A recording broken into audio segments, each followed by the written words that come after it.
রাধে রাধে বন্ধুরা, কেমন আছেন সবাই? আশা করি খুব ভালো আছেন। আমি রিপ্তির লাইফস্টাইল চ্যানেলে আপনাদের অনেক স্বাগতম জানাই। আজকে কোনো ব্লগ ভিডিও না, আজকে একটা রান্নার ভিডিও নিয়ে চলে এলাম আবার। তো দেখুন, পটলের রেসিপি এটা আর কি। তো এক তরকারিতেই একদম পাত ফাঁকা হয়ে যাবে, থালা পরিষ্কার করে চেটে পুটে সবাই খেয়ে নেবে। তো কিভাবে এই রেসিপিটা বানালাম চলুন একটু শেয়ার করে নিই আপনাদের সাথে। দেখুন, এখানে বেশ বড় বড় সাইজেরই পটল নিয়ে নিয়েছি। আর গা থেকে কিন্তু পটল ভাজার যেরকমভাবে খোসা ছাড়াই সেরকম ছাড়াইনি, গা থেকে জাস্ট আঁশটা তুলে নিয়েছি। দেখুন, ভালো করে আঁশটাকে তুলে নিয়ে জল ঝরিয়ে শুকিয়ে গেছে। তো এবার চলুন, এই যে ভেতরটার নাড়িভুড়ি যেগুলো রয়েছে পটলের, সেগুলো কিভাবে বার করলাম সেটা আপনাদের সাথে শেয়ার করে নিই। এই দেখুন, এতগুলো নাড়িভুড়ি বেরিয়ে গেছে পটলের ভেতরে। এই যে পটলের দু পাশটাতেই ভালো করে একটু অল্প অল্প করে কেটে নিলাম, নিয়ে চামচের ডান্ডিটা দিয়ে ভালো করে ঘুরিয়ে ঘুরিয়ে ভেতর থেকে পটলের নাড়িভুড়িগুলো বার করে নিচ্ছি। দেখুন, পরের দিন সকাল সকাল রান্না, আর এই রান্নাটায় যেহেতু একটু ঝামেলার এই যে এইসবগুলোর, ওই জন্য আমি আগের দিন রাতেই এটা করে রেখেছিলাম। পরের দিন সকালবেলাতেই রান্না, সেই জন্যই আমাকে যারা আমার ভিডিও দেখেন অবশ্যই জানেন আমি আগের দিন রাতেই সবজিপাতি সব কেটে রাখি। তাই এটা আর কি গুছিয়ে রাখছিলাম এগুলো করে। দেখুন, সুন্দরভাবে একদম ভেতরটা ফাঁকা হয়ে গেছে। এই যে এরকমভাবেই সমস্ত পটলগুলো আমি সব নাড়িভুড়ি বার করে নিয়েছি। পটলগুলো একটু বড় সাইজেরই নিতে হবে, কারণ ছোট নিলে আরও ভাজলে তো ছোট হয়ে যাবে। দেখুন, একদম একটু একটু বাদ দিয়েছি পটলের। তো চলুন বন্ধুরা, আবার কালকে সকালে দেখা হচ্ছে। এই দেখুন, সকালবেলা উঠেই পটলগুলোতে ভালো করে নুন হলুদ সব মাখিয়ে দিচ্ছি। প্রথমে গায়ে লাগতে চাইবে না, যেহেতু আগে ধোয়া, তো গাটা জল নেই, শুকিয়ে গেছে। দেখুন, একটু রগড়ে রগড়ে মাখালেই বেশ সুন্দর মেখে গেছে। তো চলুন, এতে একটু আলু সিদ্ধ লাগবে, আলুটা যাতে তাড়াতাড়ি সিদ্ধ হয় ওই জন্য একটু ছোট ছোট করে কেটে নিয়েছি, দিয়ে ইন্ডাকশানে বসিয়ে দিলাম সিদ্ধ হতে। তাড়াতাড়ি সিদ্ধ হয়ে যাবে, বেশিক্ষণ লাগবে না। আর এই যে কালকে সেই নাড়িভুড়িগুলো, এগুলো কিন্তু ফেলে দেবো না, এগুলোর কাজ আছে। আর এখানে কড়া বসিয়ে দিয়েছি, কড়া গরম হয়ে গেছে। এবার ভালো করে একটু বেশি করে তেল দিয়ে পটলগুলো আস্তে আস্তে ভেজে নেব। তো প্রথমবারে এই কটা পটলই থাক, আবার পরের বারে আবার ভাজবো। দেখুন, এই পেঁয়াজটা আর ওই টমেটোটা বেটে নেব। এই দেখুন কি সুন্দর লাল লাল হয়ে উল্টে পাল্টে ভেজে নিয়েছি। এবার তুলে নেব ভালো করে। আমি আবার জল বলছি কেন, আমার মাথাটা গেছে। তেলটাকে ঝরিয়ে ভালো করে তুলে নেব। একটু তেলটা ঝরতে টাইম লাগবে, কারণ ভেতরগুলো ফাঁকা রয়েছে, তার ভেতরেও তেল ঢুকে যেতে পারে। তো এইভাবে পরের বারেও করে নিয়েছি, আবার পরের পটলগুলো ভেজে নিয়েছি। এখানে একটু আলু দেব, নইলে এক তরকারি খাওয়া যাবে না, ওই জন্য একটু আলু ভাজতে দিয়ে দিয়েছি। আর আলুটা ওদিকে সেদ্ধ হয়ে গেছে। আর এই দেখুন, এখানে পটলগুলোও সব ভাজা হয়ে গেছে। আর এই যে একটা পেঁয়াজ আছে, এটাকে কুচি করে কেটে নেব। তো এখানে আলুগুলোও ভেজে আমি তুলে নিয়েছি। দেখুন, ওই যে ছোট পেঁয়াজটা কুচি করে কেটে নিয়েছি। এই পেঁয়াজটা ভালো করে ভেজে নেব। এটা হচ্ছে পটলের পুর ভরার জন্য, ফাঁকা করেছি যে তার ভেতরে পুরটা ভরার জন্য এর প্রিপারেশনটা চলছে এবার। আর তরকারির জন্য পেঁয়াজটা বেটে নিয়েছি। একটু জিরে বাটা দিয়ে দিলাম, এই যে ধনে গুঁড়ো দিয়ে দিলাম, দেব লঙ্কা গুঁড়ো আর হলুদ গুঁড়ো। লঙ্কা গুঁড়োও দিয়ে দিলাম, আর সামান্য পরিমাণে হলুদ গুঁড়ো দিয়ে দিলাম। ভালো করে ভেজে নেব। দেখুন, তেল বেশ অনেকটাই ছিল, তাই তেল ছাড়ার আর কোনো ব্যাপার নেই, ভালো করেই ভাজা হয়ে গেছে। এবার এর ওপরে দিয়ে দেব এই যে পটলের ভেতরে নাড়ি ভুড়িগুলো দিয়ে ভালো করে এটাকে ভেজে নেব।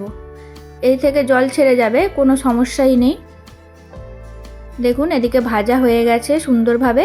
আর এই সেদ্ধ করে রাখা আলুগুলো ভালো করে মুলে নিচ্ছি। দেখুন ভালো করে মুলে নিয়ে আর এদিকে পটলের দানাগুলোর ওপরে দিয়ে দিয়েছি। সব একবারে ভালো করে মিক্স করে নেব। আর হ্যাঁ, নুনটাও দিয়েছি, সেটা দেখানো হয়নি। আর নুনটা দেওয়ার পরে ভালো করে নেড়েচেড়ে মিশিয়ে নেব। দেখুন হয়ে গেছে, এখানে আমার পটলের ভেতরে ভরবার জন্য পুর রেডি। এবার নামিয়ে নিচ্ছি। এটা এবার ঠান্ডা হতে রেখে দেব। ঠান্ডা হোক, তারপরে এর কাজ আছে। ওদিকে পটলটাও ভাজা আছে, একটু গরম আছে, পটলটাও ঠান্ডা হোক আর এদিকে পুরটাও ঠান্ডা হোক। প্রায় আমার 80% কাজ হয়ে গেছে রান্নার। একটু ভালো করে খেলিয়ে দিলাম যাতে তাড়াতাড়ি ঠান্ডা হয়ে যায়। আর দেখুন হলুদ দিয়েছিলাম বলে কীরকম তেলটার কালার হয়ে গেছে। এবার তরকারিটার জন্য প্রিপারেশান নিচ্ছি। এই যে তেজপাতা দিয়ে দিলাম, এলাচ দিয়ে দিলাম আর সামান্য জিরে, গোটা জিরে দিলাম। একটু নেড়ে চেড়ে ওর ওপরে টমেটো আর পেঁয়াজ বাটাটা দিয়ে দিলাম। এবার ততক্ষণে টমেটো আর পেঁয়াজটা ভাজা হোক। আর ওদিকে আমি তাহলে পুরগুলো এবার দিই। এতক্ষণে ওগুলো ঠান্ডা হয়ে গেছে। তো চলুন তাহলে এদিকে পেঁয়াজটা আর টমেটোটা এদিকে কষানো হোক, তারপর আবার দেখাচ্ছি। এই দেখুন সেই আলু আর পটলের দানা মাখাটা, আর এদিকে পটলগুলো সবই ভালোভাবে ঠান্ডা হয়ে গেছে। এই দেখুন ভালো করে টিপে টিপে পুর দিয়ে দিয়েছি। পটলগুলো চুপসে গিয়েছিল, কি সুন্দর ফুলে ফুলে মতো গেছে। দেখুন অনেকটা কাজ এগিয়ে গিয়েছিল। কালকে রাতে আমি ওই কাজটা করে রেখেছিলাম বলে, পটলের আঁশ ছাড়ানো, ভেতর থেকে ওর নাড়ি ভুড়িগুলো বার করা, এটা করে রেখেছিলাম বলে অনেকটা তাড়াতাড়ি হলো। তো এদিকে আমার পেঁয়াজটা কষানো হয়ে গেছে, ভাজা হয়ে গেছে। তো চলুন কি কি দেব দেখিয়ে দিই। সামান্য চিনি, আদা বাটা, রসুন বাটা, হলুদ গুঁড়ো, লঙ্কার গুঁড়ো, জিরে বাটা, তার ধনে গুঁড়ো, ব্যাস যেমন রেগুলার মশলা হয় সেই সবই। দেখুন তো চলুন এবার এই মশলাটা দিয়ে কষিয়ে নিই। পেঁয়াজ বাটা আর টমেটো বাটা দিলে যে কোনো তরকারিতেই দেখেছি বেশ গ্রেভিটা ভালো হয়, পাতলা হয় না, বেশ থকো থকো হয়। তো এই কারণেই পেঁয়াজ আর টমেটোটা বেটে দেওয়া। এদিকে আস্তে আস্তে মশলাটা কষিয়ে নিই, তারপর দেখা হচ্ছে বন্ধুরা। দেখুন মশলা কষানো হয়ে গেছে আর এদিকে জল দিয়ে দেব। জলটা দিয়ে ভালো করে নেড়ে চেড়ে নিচ্ছি। এত সুন্দর মশলাটা কষানো হয়েছে যে গায়ে গায়ে লেগে যাচ্ছে, মানে একে অপরের সাথে লেগে রয়েছে। দেখুন ভালো করে নেড়ে নেব। এই গ্রেভিটাই খুব ভালো লাগে, যেটা একদম গাঢ় হয়ে থাকে, পাতলা হয় না। তো ভালো করে ঘেঁটে নিচ্ছি বন্ধুরা। দেখুন গ্রেভিটা এবারে ফুটে উঠেছে। এবার এর মধ্যে আলুগুলো দিয়ে দেব। আলুগুলো সুন্দরভাবে আগেই ভাজা রয়েছে আর সামান্য সিদ্ধ হলেই হয়ে যাবে। আলুগুলো সিদ্ধ হোক, তারপর পটলগুলো দেব। পটলগুলো দিয়ে একটু ফুটিয়েই নামিয়ে নেব। হাওয়া দিচ্ছে জানলা দিয়ে, ওই জন্য গ্যাসটা একটু কমে যাচ্ছে, ওই জন্য ফুটছে কম। এই দেখুন আমার প্রায় আলু সিদ্ধ হয়ে গেছে, খুব সুন্দর নরম হয়ে গেছে। দেখুন কত সফটভাবে কেটে যাচ্ছে আলুগুলো।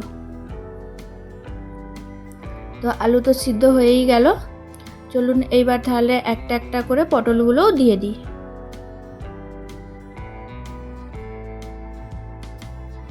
আর পটলগুলোর পুরগুলো যেহেতু আলু দেওয়া, ভর্তি ভর্তি করে দেওয়া, তাও কোনো বেরানোর ভয় নেই। আমি আরেকটাভাবে করতাম ডিম দিয়ে, ওটা যদি কখনো করি অবশ্যই শেয়ার করব আপনাদের সাথে। ওটা করলে ওই যে পটলের উপর দিকে যেগুলো কেটে দিলাম বোটার দিকে, ওগুলো ফেললে হয় না, ওগুলোকে রেখে দিতে হয়। তো দেখুন ভালো করে এটাকে ডুবছেই না, ডোবাচ্ছি, এত চেষ্টা করছি। আমার তরকারি প্রায় হয়েই এলো। আর ওই রেসিপিটাও খুব সুন্দর, ওটা ডিম দিয়ে, ওটাও খেতে ভালো। আর এটাও আমি এই প্রথমবার ট্রাই করলাম, এটাও কিন্তু দারুণ খেতে হয়েছে। দেখুন আমার তরকারি এইদিকে রেডি একদম। আলুও সিদ্ধ হয়ে গেছে, দেখুন খুন্তি না ঠেকাতে ঠেকাতেই ভেঙে গেল। আর এদিকে তো পটলগুলো আগে থেকেই রান্না করাই ভাজা ভালোভাবে। তো এর মধ্যে এবার একটু ঘি দিয়ে দিলাম আর একটু গরম মশলা দিয়ে দেব।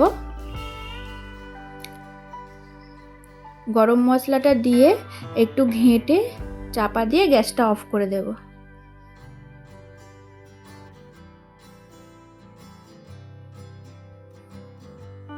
কেনা গুঁড়ো গরম মশলা দিয়ে দিলাম। ঘিটা অলরেডি গলেই গেছে, এবার একটু নেড়ে চেড়ে চাপা দিয়ে দেব। এবার স্ট্যান্ডিং টাইমের জন্য থাক।